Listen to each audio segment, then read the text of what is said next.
sila. Joining us today ay ang Project Development Officer ng ECPAT Philippines at ang isa sa most active at gwapo at dedicated cyber guardian, Mr. Gino Coral. Kasama din natin ang Information and Communication Officer ng ECPAT, who is also part of the Communications Committee of Cyber Guardians PH, Ms. Jenna Serrano. At kasama rin natin si Ms. Aizel Sumalinog, ang Youth Advocate ng ECPAT. Welcome to CyberChat. Relax lang tayo, Tayo-tayo lang to, Kwentuhan lang or sharing of our common experiences as cyber-safe advocates. Jenna, almost 2 decades na pala ang ECPAT Philippines, ano? Yes. So sa haba ng panahon na ito, ng pakikipaglaban sa iba't ibang klase ng sexual exploitation of children, ano-ano na ang mga napagtagumpayan laban ng ECPAT as an organization? Well, ECPAT started in 1991 and it is mainly an advocacy organization. So ECPAT was one of the lead organizations that pushed for the enactment of landmark legislation that we have now in terms of protecting children from sexual exploitation. So that includes RA 7610, or the Special Protection of Children Against Abuse, Exploitation, and Discrimination, RA 9208, or the Anti-Human Trafficking Law, and RA 9775, or the Anti-Child Pornography Law. So 28 years na pala kayo? 28 years na po. Yes. Malaki palang contribution nyo sa anti-trafficking law. Yes, I know na laging nagagamit ng IJM Yes. yung anti-trafficking law when it comes to prosecution. So, ever since, we've always been trying to localize those national laws para talagang ma-implement siya sa communities. So, just recently, in 2017, I believe, one milestone of ECPAT is that we successfully lobbied for tourism ordinance or tourism child protection ordinance in the province of Bohol.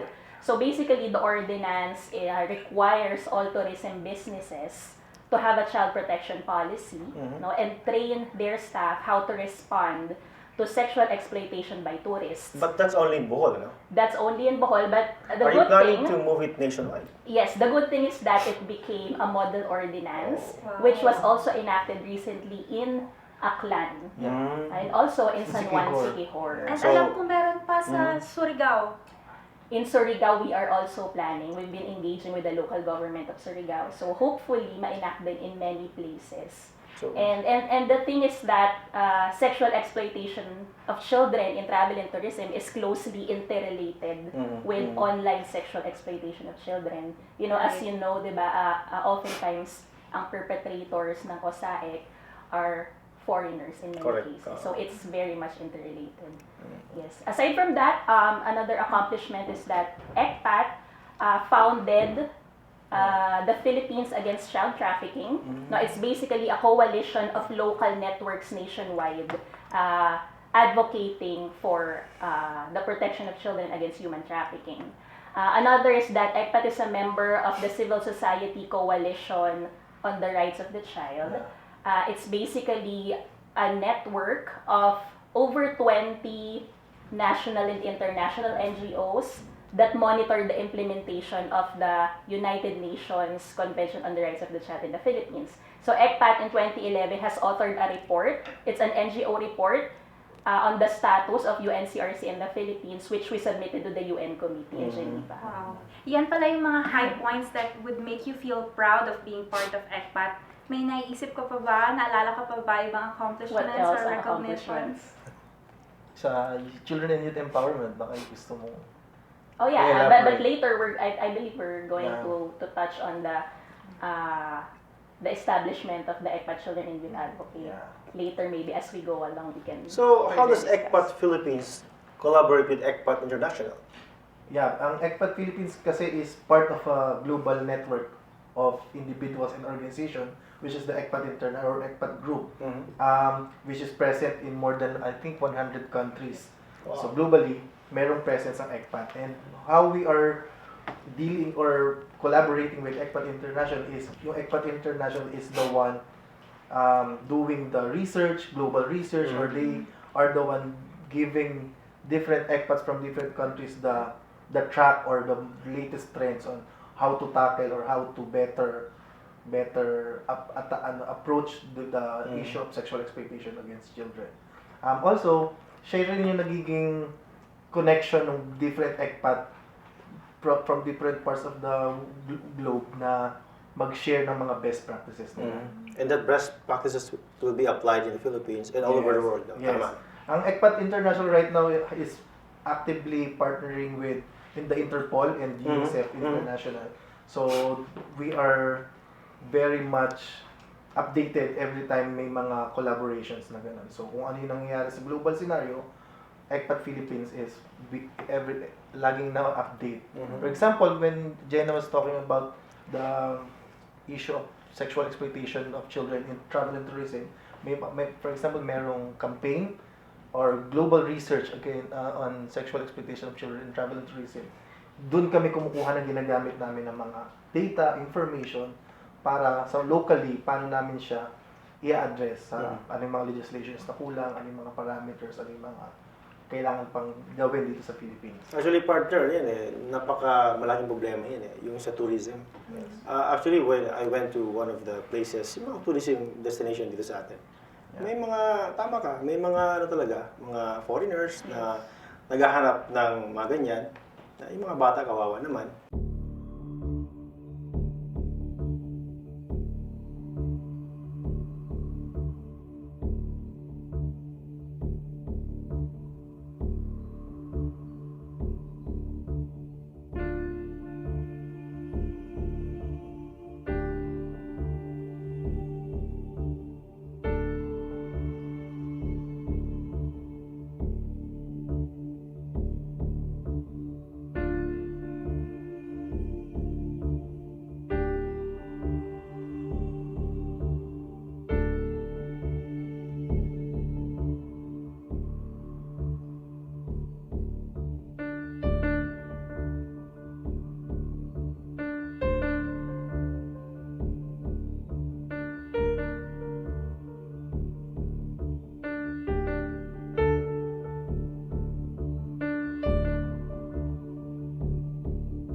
Nakakabilib, dapat ma-highlight pa ang efforts ng ECPAT. Last episode, we were able to establish the shocking reality of online sexual abuse and exploitation in our country, today brought about by digital technology and social media.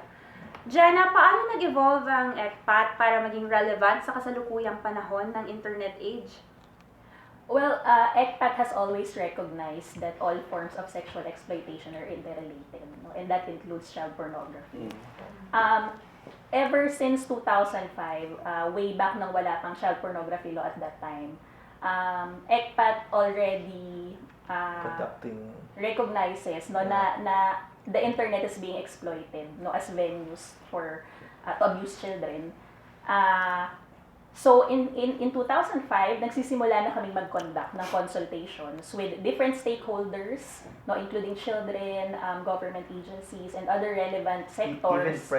Even private sectors. Para mas maintindihan yung issue, and the result, we aim to contribute dun sa development ng child protection law. In 2006,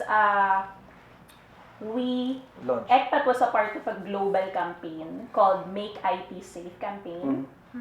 So it's global, and basically the goal is to encourage internet shops, because during that time talagang nangyayari sa internet shops doon nagsimula So we aim for internet shops to have child protection policies in place, to self-regulate para ma-ensure na walang ganong nangyayari sa kanilang premises. But as we all know, OSAIC is constantly evolving. So eventually from internet shops, it moved to mobile phones Sa house. and sa mismong bahay.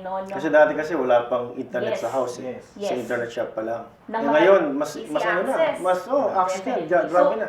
it's definitely constantly evolving. So in 2013, in partnership with PDH Netherlands, nag-conduct ng research ng ECPAT, no, on it's an area-based research in 4 hotspots in the country, no, kung saan maraming nangyayaring cases of OSAIC. So para mas maintindihan yung phenomenon. And basically, back then when ECPAT was still a member of IACACP, nag-serve, the results of the study served as a baseline data, no, for the government to implement campaigns and programs on OSAIC. So we are also, as an organization, we are also constantly evolving para masundan talaga, di ba? Kasi alam mo naman, internet is also evolving, technology is evolving, criminals are also evolving, so we have to evolve. Yes. Yeah. So it's an arms race, kumbaga. Even back then, talagang isa sa mga pinagmamalaki ng ECPAT is yung strong collaboration with different different groups, different coalitions. Kasi dahil as small lang yung organization namin, hindi namin kayang sakupin lahat. Kaya nga, we're very much happy na merong Cyber Guardian PH na we can collaborate with different stakeholders. I would actually like for them to elaborate further about their work in the communities, Alan. Yeah, sure. So can you share with us your work in the communities? Awareness raising. And how children and youth are taking the lead to raise awareness of the sexual exploitation of children through theater performances and the use of social media? Yeah. So,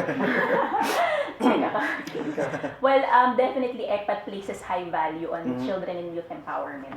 Kasi nakikita namin na even though majority of the Filipinos are from disadvantaged backgrounds, no, belonging to poor families, and sila yung kadalasang na-exploit talaga in OSAIC, we believe na pag-empowered yung families, they can protect themselves.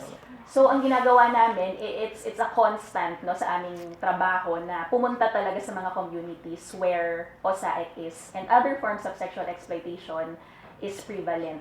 No? So, what we do is that we conduct education sessions, no, for children, families, and community members, no, so they would know how to protect themselves.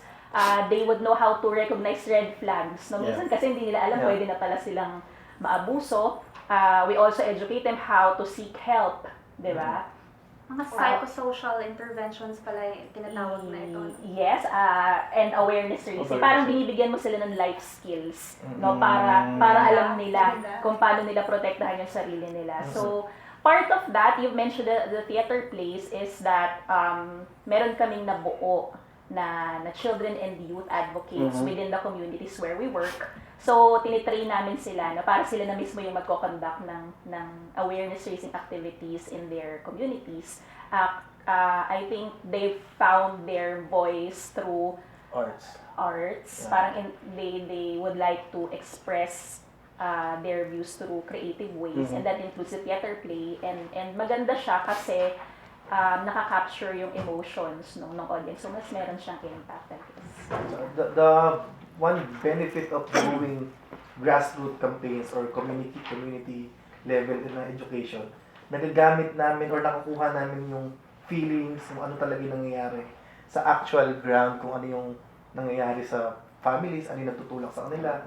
And then yung mga information na yan, ginagamit namin when we go to interagency councils, when we go to CSPC, when we to collaborate with other international NGOs for policy making. So, mas makikita dun kasi yung loopholes ng batas, makikita sa ground kung ano pa ba yung kailangang intervention, saan nagkukulang. I agree with you, Gino. Kasi when we craft policy, we should feel it.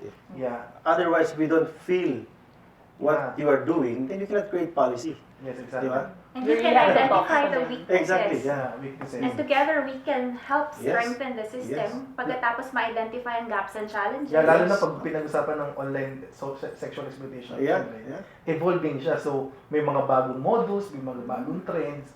So, better na nakikita. May mga experiences kami, lalo na gaano kahalaga yung pag-usap, lalo sa mga bata. Sila yung mas nakakaalam, lalo pag online. May mga secret group chat silang nadidiscover namin.